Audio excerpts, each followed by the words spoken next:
নমস্কার, আমি করবী চলে এসেছি একটা নতুন ব্লগের সাথে অনুদের মেয়েবেলা চ্যানেলে। এটা আমার নীরমহলের ব্লগ। চলুন দেখা যাক নীরমহলটা কেমন ছিল। ত্রিপুরার বিভিন্ন আকর্ষণীয় জায়গা বা স্থানের মধ্যে নীরমহল অন্যতম।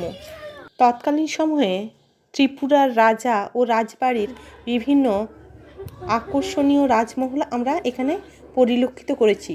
তবে নীরমহল শব্দের অর্থ হলো নীর মানে জল আর মহল মানে তারই মধ্যবর্তী স্থানে তৈরি এক বিশাল পেল্লাই বাড়ি বা রাজমহল।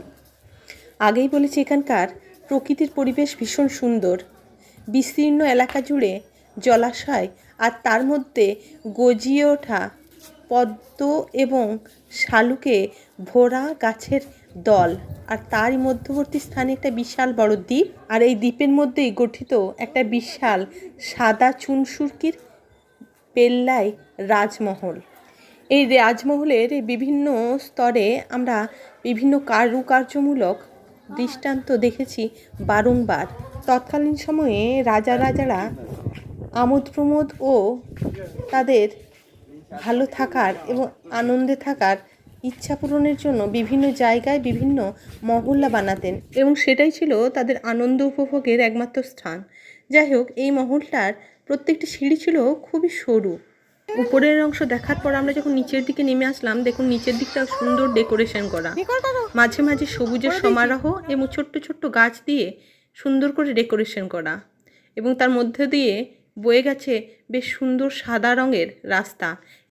আর চারিদিকে দেখুন সুন্দরভাবে গড়ে উঠেছে এক একটা নতুন নতুন বিল্ডিং।